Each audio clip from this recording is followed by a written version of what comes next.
You wanted to see the best farms in Bedrock Edition, so I decided to go over the 10 that I thought of, and then rank those. At 10, we have the tree farm. Now these things can go really crazy in Java Edition, but your only infinite way of getting them here without AFKing is to use a wither, and you really don't get much out of it, giving it a 1 out of 10. Up next at number 9, we have a warden farm. And yes, I put the warden farm over a tree farm, because at least the warden farm is a huge flex to have in your world, but still definitely a 2 out of 10. After that, at number 8, we have an enderman farm. Another farm that is amazing in Java Edition, but it falls super short in Bedrock because you don't get as much XP, not many ender pearls, and those fall out of use anyway, and it gets a measly 4 out of 10. After that, at number 7 is shulker farms, which, don't get me wrong, shulker farms are incredibly useful, and I would recommend building one, but minus points because they are so annoying to build. You can't get them until endgame, and it's just an all-around hassle. It's an 8 out of 10 investment, but still down at the bottom. Next at number 6, we have a guardian farm, which guardian farms are actually really easy to set up, as long as you know Bedrock spawning mechanics and are in peaceful while you build it, and without all of that it becomes nearly impossible to build without draining, as they do crowd up everywhere you try to build, but it's still crazy fast as far as XP farms go, and still totally worth it, 7 out of 10. After that is a drowned farm at number 5, right here in the middle of the pack because it is super simple, and it gives you one of the most important items in the game, and it's relatively safe to build as well. The only issue is that they aren't very fast because of spawning mechanics,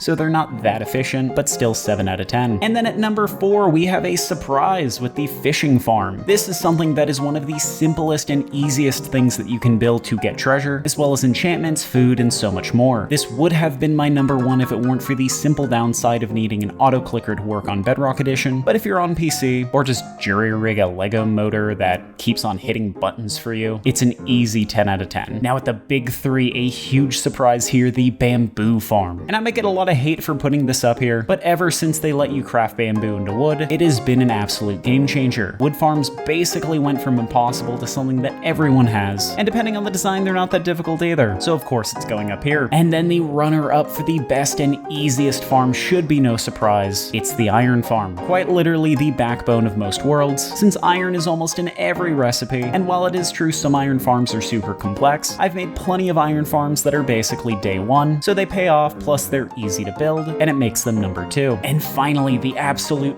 best farm that any Bedrock player should have in their world is the gold farm. Now, while this farm is a little more difficult to build, especially compared to the iron farms and bamboo farms, the payoff is way bigger. Bedrock Edition basically lets you infinitely clone gold from portals, and it gets you all sorts of things from emeralds to bartering, and not to mention the disgusting amount of XP that you get from it. And while it's not a day 1 farm, as long as you have some buckets and some quartz, you can get this set up in a couple of hours. Use it to level and get way further than without it. Easy 11 out of 10. Anyway, I have hundreds of farms to get through, so like and follow to see part 2 for another set of 10 farms.